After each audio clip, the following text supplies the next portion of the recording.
Nah guys, di video kali ini saya punya iPhone 11, yang mana iPhone 11 ini kemarin saya beli ya dalam kondisi minus guys, artinya dia tidak normal ya. Nah, menurut kalian apakah worth it kalau kita beli iPhone second itu dalam kondisi minus? Silahkan komen di bawah ya guys.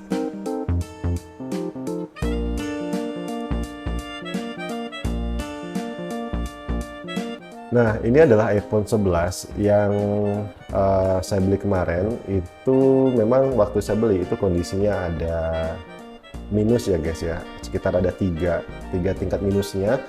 Dan ini juga adalah iPhone X Inter. Nah, kalau untuk saya sendiri, saya sebenarnya lebih suka beli iPhone itu yang memang dalam kondisi minus guys, ketimbang yang kondisi normal ya. Karena apa? Karena memang kalau kita beli kondisi minus itu harganya jauh lebih murah dibandingkan kondisi yang masih normal. Apalagi kalau misalkan kita beli itu yang memang second bekas garansi resmi ya guys, itu pasti harganya jauh lebih mahal lagi ya ketimbang kalau kita beli yang minusnya. Nah, untuk iPhone 11 sendiri untuk saat ini harga barunya itu untuk yang varian 64 GB itu ada di sekitar 6 juta, ya 6 jutaan lah ya, 6 sampai 6 juta, 6,3 juta. Dan untuk yang 128-nya sendiri itu harganya sekarang di kisaran 7 sampai 7,5 juta guys. Dia sudah turun guys ya untuk yang garansi resmi. Nah, otomatis untuk secondnya sendiri X Inter itu dia harganya pasti juga ikut turun. Nah, yang saya punya ini adalah iPhone 11 yang punya kapasitas memori itu ada di 64 GB ya guys. Dan untuk minusnya sendiri ini pada saat saya ambil itu ada minus di LCD, kemudian ada baterai, ini teman-teman bisa lihat ini ada tanda service, kemudian juga sinyal ya. Dan untuk saya sendiri sih ini masalah yang tidak terlalu fatal ya menurut saya, dan ini masih bisa kita perbaikin. Dan otomatis kalau kita dapat harga lebih murah berarti kita lebih cuan ya guys untuk membeli iPhone yang memang ada minusnya. Nah, untuk LCD-nya sendiri ini LCD bawaannya ini kalau nggak salah ya guys ya. Di sini teman-teman bisa lihat ini ada notif komponen tidak dikenal. Nah, ini memang pasti muncul kalau kalian itu ganti LCD, tapi chipnya itu tidak kalian pindahkan. Nah, chip itu kalau nggak salah ada di sini guys ya. Nah, yang ini harus dipindahkan ke LCD baru. Karena kalau tidak dipindahkan maka dia akan timbul notif komponen tidak dikenal.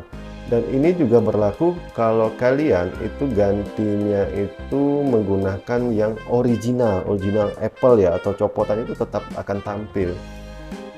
Apalagi kalau kalian ganti yang LCD yang OM-nya ya, itu juga pasti nampil. Nah, apakah ini berpengaruh? Nah, menurut saya sih enggak. Bagi saya sendiri untuk pemakaian ini enggak akan pengaruh. Cuman kalau misalkan kalau kalian jual lagi itu memang ini akan sedikit mengganggu ya, dan bisa menyebabkan harga iPhone kalian itu turun ya, lebih murah gitu loh guys. Dan kalau pribadi saya sendiri ini enggak ada masalah sebenarnya. Yang penting ketika kita ganti LCD tadi itu menggunakan memang LCD-nya yang kualitas baik ya guys, bukan yang KW yang abal-abalan ya, karena itu bakal membuat kalian tidak nyaman pada saat menggunakan iPhone kalian. Nah, kemudian yang kedua itu adalah baterai. Nah, baterai ini guys dia sudah ada notif service dengan kondisi baterai health-nya itu ada di 79. Sepengetahuan saya ya guys, kalau misalkan 79% ini sebenarnya belum servis sebenarnya. Nah, servis itu kalau menurut saya itu adalah tanda kalau memang iPhone kita itu wajib diganti ya baterainya, karena otomatis itu performa baterainya itu akan sudah menurun dan itu pasti sangat boros guys. Nah, di sini kondisinya ini di 79% itu sudah ada notif service. Nah, ini dugaan saya ya, ini masih dugaan, mudah-mudahan saya salah. Bisa jadi ketika pemilik sebelumnya itu beli second X Inter, itu baterai health-nya itu sudah diedit gitu. Yang seharusnya ada di 80% itu diedit jadi 100%. Nah, makanya di 79% ini sudah ada notif. Karena kalau menurut saya kalau masih ori bawaan ya, ori bawaan ataupun memang sudah pernah diganti, itu seharusnya itu masih bisa dipakai ya. Bukan masih bisa dipakai ya, tapi memang notif servisnya itu masih belum bisa muncul karena memang itu di angka 79 ini sebenarnya masih sangat layak dipakai ya guys, dan otomatis performanya pun juga masih baik seharusnya ya. Tapi di sini setelah saya coba itu memang sangat-sangat boros guys. Nah, ada kemungkinan ini tebakan saya ya, tebakan saya ini ada kemungkinan ini dia baterainya editan. Mungkin realnya itu sudah ada di bawah 70%. Mungkin ya teman-teman. Mudah-mudahan dugaan saya itu salah. Yang pasti ini tinggal kita ganti aja. Kalau misalkan kalian ngerti cara gantinya, otomatis nanti baterai health-nya ini bisa muncul. Tapi kalau kalian nggak ngerti ya tinggal pasang ya, paling baterai health-nya itu akan strip ya. Dan otomatis muncul notif juga. Notif kalau seperti ini ya, notif seperti ini nanti komponen tidak dikenal, tapi menurut saya itu nggak ada masalah ya. Nah, kemudian yang ketiga itu ada di sinyal. Ini ternyata sinyalnya itu sudah keblokir.